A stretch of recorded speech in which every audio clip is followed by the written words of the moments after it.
Hi hello നമസ്കാരം. സഹകാരി raise പ്ലസിന്റെ current affairs ക്ലാസ്സിലേക്ക് എല്ലാവർക്കും സ്വാഗതം. ഇന്നത്തെ നമ്മുടെ ക്ലാസ് ഒരു വാർഷികവുമായി ബന്ധപ്പെട്ട് അതിന്റെ ഡീറ്റെയിൽസ് ആണ്. എന്താണെന്ന് നോക്കാം. പഞ്ചവത്സര പദ്ധതിയാണ്. പഞ്ചവത്സര പദ്ധതിക്ക് 73 വയസ്സ് തികഞ്ഞിരിക്കുകയാണ്. അപ്പോൾ PSC പല ചോദ്യങ്ങളും വാർഷികവുമായി ബന്ധപ്പെട്ടൊക്കെ ചോദിക്കുന്നുണ്ട്. അപ്പോൾ അതുകൊണ്ട് തന്നെ നമുക്ക് ഈ ഫാക്ട് വിട്ടുകളയാൻ പറ്റുന്നതല്ല. ക്ലാസ്സിലേക്ക് കടക്കാം. പഞ്ചവത്സര പദ്ധതിക്ക് 73 വയസ്സ്. പഞ്ചവത്സര പദ്ധതിക്ക് 73 വയസ്സ് തികഞ്ഞിരിക്കുകയാണ്. 73 വർഷമായി നമ്മുടെ പഞ്ചവത്സര പദ്ധതികൾ ആരംഭിച്ചിട്ട്. 1951 ജൂലൈ 9 എന്നാണ്. 1951 ജൂലൈ 9-നാണ് പ്രധാനമന്ത്രി ജവഹർലാൽ നെഹ്റു ആദ്യത്തെ പഞ്ചവത്സര പദ്ധതി പാർലമെന്റിൽ അവതരിപ്പിച്ചത്.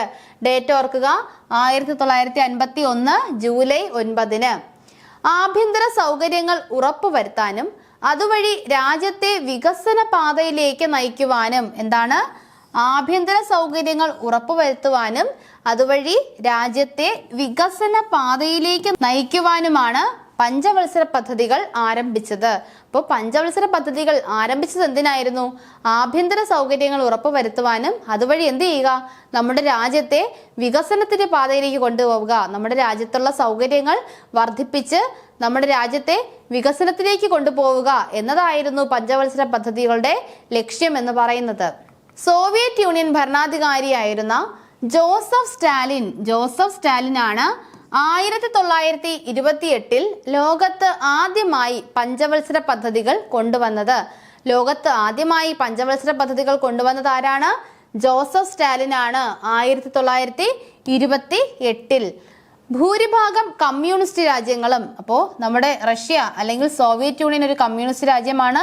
അതുകൊണ്ട് തന്നെ ഭൂരിഭാഗം കമ്മ്യൂണിസ്റ്റ് രാജ്യങ്ങളും നിരവധി മുതലാളിത്ത രാജ്യങ്ങളും പിന്നീട് ഈ ആശയം സ്വീകരിച്ചു.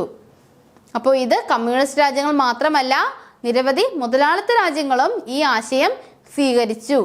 ഇന്ത്യ ഗവൺമെന്റിന്റെ 5 വർഷ കാലയളവിലെ വരുമാനവും ചിലവും വിവരിച്ചുകൊണ്ട് തയ്യാറാക്കുന്ന ഒരു രൂപരേഖയാണ് പഞ്ചവത്സര പദ്ധതികളുടെ ആശയം എന്ന് പറയുന്നത്. അപ്പോൾ ഈ പഞ്ചവത്സര പദ്ധതി തുടങ്ങുന്ന സമയത്ത് അതിൻ്റെ ഒരു ആശയം എന്താണ്? ഗവൺമെന്റിന്റെ 5 വർഷ കാലയളവിലുള്ള വരുമാനവും ചിലവുകളുമൊക്കെ വിവരിക്കുക. എന്തൊക്കെ ചിലവുകളാണുള്ളത്, ഏതൊക്കെ രീതിയിലുള്ള വരവുകളാണുള്ളത് എന്നത് ഒരു വർഷത്തേക്കല്ല, ഒരു 5 വർഷ കാലയളവിലേക്ക് അതൊന്ന് കരുതിയിരിക്കുക എന്ന ഒരു രീതിയിലാണ് പഞ്ചവത്സര പദ്ധതിയുടെ ആശയം ഉണ്ടാകുന്നത്. കേന്ദ്ര സർക്കാരും സംസ്ഥാന സർക്കാരും തങ്ങളുടെ ബജറ്റുകളെ പ്ലാൻ ബജറ്റ് എന്നും നോൺ പ്ലാൻ ബജറ്റും എന്നിങ്ങനെ 2 വിഭാഗങ്ങളായി തിരിച്ചിരിക്കുന്നു. അപ്പൊ എങ്ങനെയാണ് നമ്മുടെ കേന്ദ്ര സർക്കാരും സംസ്ഥാന സർക്കാരും അവരുടെ ബജറ്റുകളെ 2ആയി തിരിച്ചിട്ടുണ്ട്. ഒന്ന് പ്ലാൻ ബജറ്റ്, മറ്റൊന്ന് non plan budget. Non plan budget എങ്ങനെയാണ്? പതിവ് വർഷം പതിവ് ചിലവുകൾക്കായി നീക്കിവെക്കുന്നു. അതായത് അതാത് വർഷത്തേക്കുള്ളത് നമ്മൾ അന്നത്തേക്കുള്ളത് അന്ന് നീക്കിവെക്കുക, അന്ന് കരുതുക എന്ന് പറയും പോലെ അതാത് വർഷത്തെ ചിലവ് എന്ത് ചെയ്യുക? അതാത് വർഷം നീക്കിവെക്കുന്നു. Non plan budget. പ്ലാൻ ബജറ്റിൽ എന്താണ്? ആദ്യമേ തയ്യാറാക്കിയ മുൻഗണനകളെ അടിസ്ഥാനമാക്കി 5 വർഷത്തെ കാലയളവിലേക്ക് വിതരണം ചെയ്യുന്നു. എങ്ങനെയാണ് പ്ലാൻ ബജറ്റ് എന്ന് പറയുമ്പോൾ? മുന്നേ ഒരു മുൻഗണനാ ക്രമം തയ്യാറാക്കി വെക്കും. എവിടെയാണ് മുന്നേ എത്തേണ്ടത്, ആർക്കൊക്കെയാണ് മെജോറിറ്റി അല്ലെങ്കിൽ പ്രയോറിറ്റി കൊടുക്കേണ്ടത് എന്ന രീതിയിൽ ആദ്യമേ തന്നെ ഒരു മുൻഗണനാ ലിസ്റ്റ് തയ്യാറാക്കി വെക്കുന്നു. ആ മുൻഗണനകളെ അടിസ്ഥാനമാക്കി 5 വർഷത്തെ കാലയളവിലേക്ക് വിതരണം ചെയ്യുന്ന രീതിയാണ് പ്ലാൻ ബജറ്റ് എന്ന് പറയുന്നത്.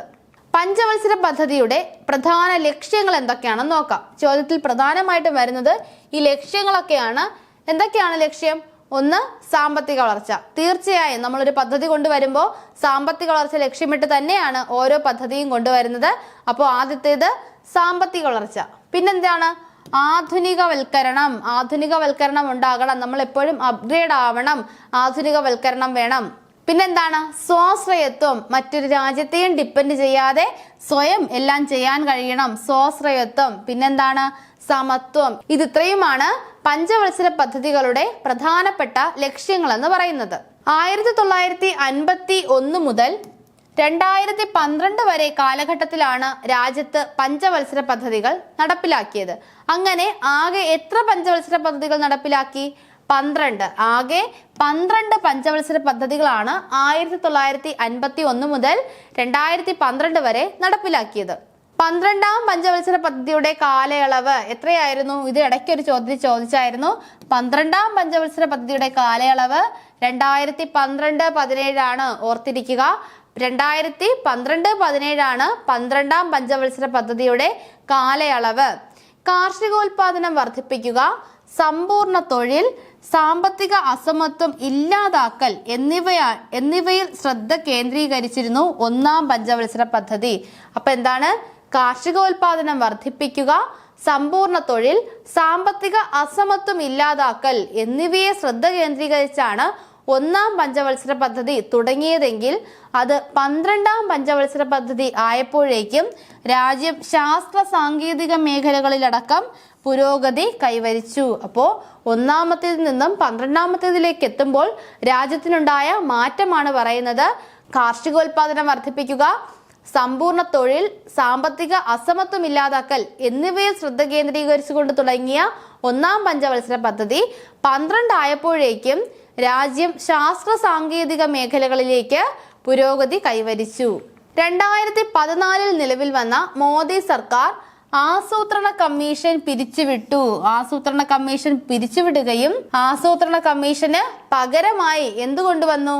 നീതി ആയോഗ്. ആസൂത്രണ കമ്മീഷന് പകരമായി നീതി ആയോഗിനെ രൂപീകരിക്കുകയും ചെയ്തു. എന്താണ്? 2014 നിലവിൽ വന്ന മോദി സർക്കാർ ആസൂത്രണ കമ്മീഷൻ പിരിച്ചുവിടുകയും നീതി ആയോഗ് രൂപീകരിക്കുകയും ചെയ്തു. ഇനി പരീക്ഷയ്ക്ക് പ്രധാനമായിട്ട് നമുക്ക് ചോദിക്കുന്നത് പഞ്ചവത്സര പദ്ധതികളുടെ ലക്ഷ്യങ്ങളാണ്. ഓരോ പഞ്ചവത്സര പദ്ധതിക്കും ഓരോരോ ലക്ഷ്യത്തോടു കൂടിയാണ് ആരംഭിക്കുന്നത്. അപ്പോൾ നമുക്ക് എന്തൊക്കെയാണ് ഈ ഓരോ 12 പഞ്ചവത്സര പദ്ധതികളുടെയും ലക്ഷ്യങ്ങളെന്ന് നോക്കാം. 1ാം പഞ്ചവത്സര പദ്ധതി 1951-56 കാലയളവാണ് നമുക്കറിയാം. അതിന്റെ ലക്ഷ്യം കാർഷിക മേഖലയുടെ സമഗ്ര വികസനം. അത് കാർഷിക പദ്ധതി എന്നൊക്കെ അറിയപ്പെടുന്നത് 1ാം പഞ്ചവത്സര പദ്ധതിയാണ്. അപ്പോൾ അവിടെ ഊന്നൽ നൽകിയതും കാർഷിക മേഖലയ്ക്ക് തന്നെയാണ്. കാർഷിക മേഖലയുടെ സമഗ്ര വികസനം. 2ാം പഞ്ചവത്സര പദ്ധതി വ്യാവസായിക പദ്ധതി എന്നറിയപ്പെടുന്നു. 2ാം പഞ്ചവത്സര പദ്ധതി 1956-61 കാലയളവ് വ്യവസായ വികസനമായിരുന്നു 2ാം പഞ്ചവത്സര പദ്ധതിയുടെ ലക്ഷ്യം. 3ാം പഞ്ചവത്സര പദ്ധതി 1961-66 3 വർഷമേ നിന്നുള്ളൂ. അത് കഴിഞ്ഞ് പദ്ധതി പരാജയമൊക്കെ സംഭവിച്ചു. 1961-66 3ാം പഞ്ചവത്സര പദ്ധതി ഭക്ഷ്യ സ്വയം പര്യാപ്തത, സമ്പദ്ഘടനയുടെയും സ്വയം പര്യാപ്തത. 3ാം പഞ്ചവത്സര പദ്ധതിയുടെ ലക്ഷ്യം എന്തായിരുന്നു? ഭക്ഷ്യ സ്വയം പര്യാപ്തതയും പിന്നെന്താണ്? സമ്പദ്ഘടനയുടെ സ്വയം പര്യാപ്തതയുമായിരുന്നു. 66-69 വാർഷിക പദ്ധതികളാണ് നടപ്പിലാക്കിയത്. 1966-69 കാലയളവിൽ പഞ്ചവത്സര പദ്ധതി ഇല്ലായിരുന്നു. ഓർത്തിരിക്കുക. അത് കഴിഞ്ഞ് 4ാം പഞ്ചവത്സര പദ്ധതി 1969-74 വരുന്നു. സ്ഥിരതയോടുകൂടിയ വളർച്ച. 4ാം ക്ലാസ് എത്തുമ്പോൾ നമുക്ക് എന്ത് വേണം? സ്ഥിരത വേണം. 5ാം ക്ലാസ് മുതൽക്ക് നമ്മൾ UP സ്കൂളിലേക്ക് കടക്കുകയാണ്. അപ്പോൾ 4ൽ നമുക്കൊരു സ്ഥിരത വരണം. എങ്കിൽ മാത്രമേ 5ാം ക്ലാസ് മുതൽക്ക് നമുക്ക് പേന വെച്ചാൽ എഴുതുന്ന 5ാം ക്ലാസ് മുതൽ. അപ്പോൾ 4ാം ക്ലാസ്സിൽ നമ്മൾ ആ സ്ഥിരത ഉറപ്പ് വരുത്തണം. അപ്പോൾ 4ാം പഞ്ചവത്സര പദ്ധതി സ്ഥിരതയോടുകൂടിയ വളർച്ച 1969-74. 5ാം പഞ്ചവത്സര പദ്ധതി 1974-78 ദാരിദ്ര്യ നിർമ്മാർജ്ജനം, ഗരീബി ഘട്ടാവോ ഒക്കെ വരുന്നത് എത്രയാണ്? 5ാം പഞ്ചവത്സര പദ്ധതി കാലത്താണ്. ഇവിടെയും ഒരു ചെറിയ പ്രശ്നം വരുന്നുണ്ട്. 78-80 എന്ന് പറയുന്നത് ഇത് 78 വരെ ഉള്ളൂ. 1978-80 കാലഘട്ടം എന്താണ്? റോളിംഗ് പ്ലാൻ ആണ്. Rolling plan. അപ്പൊ അതുകൊണ്ട് തന്നെ 5ാം പഞ്ചവത്സര പദ്ധതി 74 മുതൽ 78 വരെ ഉള്ളൂ. അപ്പോൾ ഇന്ദിരാഗാന്ധിയുടെ സമയമാണ്. ഗരീബി ഘട്ടാവോ എന്ന് പറഞ്ഞൊരു മുദ്രാവാക്യമൊക്കെ കൊണ്ടുവരുന്നത് ഈ പഞ്ചവത്സര പദ്ധതി കാലത്താണ്. അപ്പൊ അതുകൊണ്ട് തന്നെ അതിന്റെ ലക്ഷ്യവും എന്താണ്? ദാരിദ്ര്യ നിർമ്മാർജ്ജനം തന്നെയാണ്. 5ാം പഞ്ചവത്സര പദ്ധതി ലക്ഷ്യം ദാരിദ്ര്യ നിർമ്മാർജ്ജനം. 6ാം പഞ്ചവത്സര പദ്ധതി 1980-85 കാർഷിക വ്യവസായ മേഖലകളുടെ അടിസ്ഥാന സൗകര്യങ്ങൾ മെച്ചപ്പെടുത്തുക. അപ്പോൾ 6ലാണ് കാർഷികവും വ്യവസായവും കൂടി ഒരുമിച്ച് മെച്ചപ്പെടുത്തുക എന്ന രീതിയിലേക്ക് വരുന്നത്.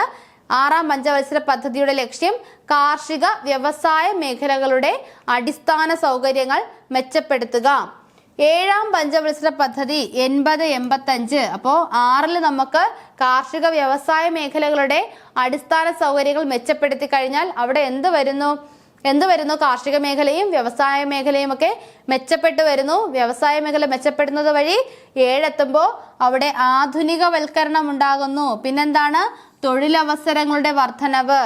7ാം പഞ്ചവത്സര പദ്ധതി ആധുനികവൽക്കരണവും തൊഴിലവസരങ്ങളുടെ വർധനവും.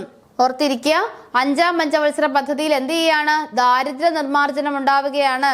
ദാരിദ്ര്യ നിർമ്മാർജ്ജനം. അതിനായിട്ട് 6ാം പഞ്ചവത്സര പദ്ധതിയിൽ കാർഷിക വ്യവസായ മേഖലകളുടെ അടിസ്ഥാന സൗകര്യങ്ങൾ മെച്ചപ്പെടുത്തുന്നു. അപ്പോൾ എന്ത് സംഭവിക്കുന്നു?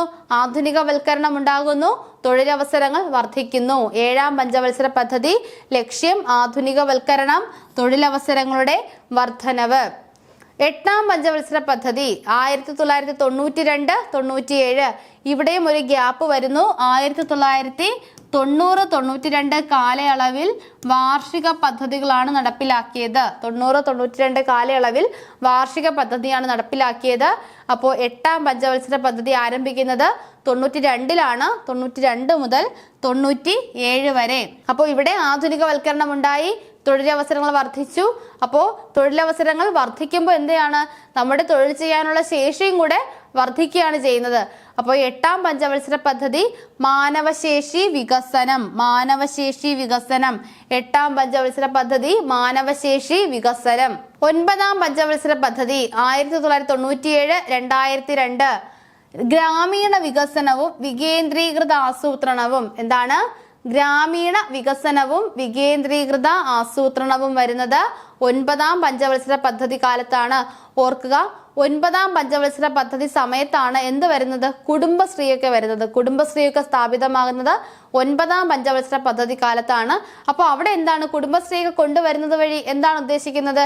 ഗ്രാമീണ വികസനം അല്ലേ? ഗ്രാമീണ വികസനം, വികേന്ദ്രീകൃത ആസൂത്രണം. അപ്പോൾ അത് വെച്ച് ഓർത്തിരിക്കുക. അത് 9ാം പഞ്ചവത്സര പദ്ധതിയോടനുബന്ധിച്ച് തന്നെയാണ് കുടുംബശ്രീയൊക്കെ വരുന്നത്, ഗ്രാമീണ വികസനമൊക്കെ ലക്ഷ്യമിട്ടുകൊണ്ട്. അപ്പോൾ അങ്ങനെ ഓർക്കുക, 9ാം പഞ്ചവത്സര പദ്ധതി ഗ്രാമീണ വികസനവും വികേന്ദ്രീകൃത ആസൂത്രണവും. 10ാം പഞ്ചവത്സര പദ്ധതി 2002-2007 മൂലധന നിക്ഷേപം വർദ്ധിപ്പിക്കൽ. എന്താണ്? മൂലധന നിക്ഷേപം വർദ്ധിപ്പിക്കുക എന്നതാണ് 10ാം പഞ്ചവത്സര പദ്ധതിയുടെ ലക്ഷ്യം. കാലയളവ് ഓർക്കുക, 2002-2007. 11ാം പഞ്ചവത്സര പദ്ധതി 2007-2012 മുഴുവൻ ജനവിഭാഗങ്ങളുടെയും സമഗ്ര വികസനം. എന്താണ്? 11 ആയപ്പോഴത്തേക്കും മുഴുവൻ ജനങ്ങളുടെയും സമഗ്ര വികസനമാണ് 11ാം പഞ്ചവത്സര പദ്ധതിയുടെ ലക്ഷ്യം. 12ാം പഞ്ചവത്സര പദ്ധതി ഏറ്റവും അവസാനത്തേത് 2012-17. അതിന്റെ ലക്ഷ്യം എന്തായിരുന്നു? സുസ്ഥിര വികസനം. സുസ്ഥിര വികസനമാണ് 2012-17 12ാം പഞ്ചവത്സര പദ്ധതിയുടെ ലക്ഷ്യം. അപ്പോൾ ഇത്രയുമാണ് പഞ്ചവത്സര പദ്ധതിയുടെ ലക്ഷ്യങ്ങൾ. ഇത് ഒരിക്കലും നമ്മൾ സ്കിപ്പ് ചെയ്യരുത്. പഞ്ചവത്സര പദ്ധതിയുടെ ലക്ഷ്യങ്ങൾ പല പരീക്ഷകൾക്കും ചോദിച്ചിട്ടുള്ളതാണ്. ഉറപ്പായിട്ടും ഇത് അറിഞ്ഞിരിക്കുക. അപ്പോൾ ആസൂത്രണ കമ്മീഷൻ, പഞ്ചവത്സര പദ്ധതി പഠിക്കുമ്പോൾ നമുക്ക് വിട്ടുകളയാൻ സാധിക്കാത്ത ഒന്നാണ് ആസൂത്രണ കമ്മീഷൻ. ജവഹർലാൽ നെഹ്റുവിന്റെ നേതൃത്വത്തിൽ ആസൂത്രണ കമ്മിറ്റി നിലവിൽ വന്നത് എന്നാണ്? 1938-ലാണ്. INC-യുടെ ത്രിപുര സമ്മേളനത്തിലാണ് എന്ത് വരുന്നത്? ആസൂത്രണ കമ്മിറ്റി നിലവിൽ വരുന്നത്. 1946-ൽ നമുക്കറിയാം, 1946 സെപ്റ്റംബർ 2-നാണ് നമുക്കൊരു ഇടക്കാല ഗവൺമെന്റ് ഉണ്ടാകുന്നത്. ഈ ഇടക്കാല ഗവൺമെന്റ് ഒരു അഡ്വൈസറി പ്ലാനിംഗ് ബോർഡിനെ നിയമിക്കുകയാണ്. അപ്പോൾ ആദ്യം വന്നത് ഒരു ആസൂത്രണ കമ്മിറ്റിയാണ്. അത് നമ്മുടെ 1938-ലെ INC ത്രിപുര സമ്മേളനത്തിൽ രൂപീകൃതമാകുന്നു. അത് കഴിഞ്ഞ് 1946 സെപ്റ്റംബർ 2-ന് നമുക്കൊരു ഇടക്കാല ഗവൺമെന്റ് ഒക്കെ രൂപീകരിക്കുന്നു. ഈ ഇടക്കാല ഗവൺമെന്റ് രൂപീകരിച്ച അഡ്വൈസറി പ്ലാനിംഗ് ബോർഡ്, എന്താണ്? അഡ്വൈസറി പ്ലാനിംഗ് ബോർഡിന്റെ ചെയർമാൻ ആയിരുന്നത് KC നിയോഗിയാണ്. തിരിഞ്ഞു പോകരുത്. ആസൂത്രണ കമ്മിറ്റിയുടെ ചെയർമാൻ ആയിരുന്നത് ജവഹർലാൽ നെഹ്റുവാണ്. അങ്ങനെയെങ്കിൽ ഇടക്കാല ഗവൺമെന്റ് രൂപീകരിച്ച അഡ്വൈസറി പ്ലാനിംഗ് ബോർഡിന്റെ ചെയർമാൻ ആയിരുന്നത് KC നിയോഗിയാണ്. ദേശീയ ആസൂത്രണ കമ്മിറ്റിയുടെ രൂപീകരണത്തിന് നേതൃത്വം നൽകിയത് സുഭാഷ് ചന്ദ്രബോസ് ആണ്. ദേശീയ ആസൂത്രണ കമ്മിറ്റിയുടെ രൂപീകരണത്തിന് നേതൃത്വം നൽകിയത്? എന്ന് വെച്ചാൽ ആ സമയത്ത് INC പ്രസിഡന്റ് ഒക്കെ സുഭാഷ് ചന്ദ്രബോസ് ആയിരുന്നു. അതാണ് ദേശീയ ആസൂത്രണ കമ്മിറ്റിയുടെ രൂപീകരണത്തിന് നേതൃത്വം നൽകിയത് അദ്ദേഹമാണ് എന്ന് പറയുന്നത്. 1950 മാർച്ച് 15-നാണ് ആസൂത്രണ കമ്മീഷൻ രൂപീകരിച്ചത്. 1950 മാർച്ച് 11-ന് പ്രധാനമന്ത്രി ജവഹർലാൽ നെഹ്റു ആയിരുന്നു ആസൂത്രണ കമ്മീഷന്റെ ചെയർമാൻ. ആദ്യത്തെ ചെയർമാൻ ആരായിരുന്നു? പ്രധാനമന്ത്രി ജവഹർലാൽ നെഹ്റുവും ആദ്യത്തെ ഉപാധ്യക്ഷനായിരുന്നത് ഗുൽസരിലാൽ നന്ദയാണ്. ആസൂത്രണ കമ്മീഷന്റെ ആദ്യത്തെ ചെയർമാൻ ആയിരുന്നത് ജവഹർലാൽ നെഹ്റു ആണ്. ആദ്യത്തെ ഉപാധ്യക്ഷനായിരുന്നു ചോദിച്ചാൽ ആരാണ്? ഗുൽസരിലാൽ നന്ദയാണ്.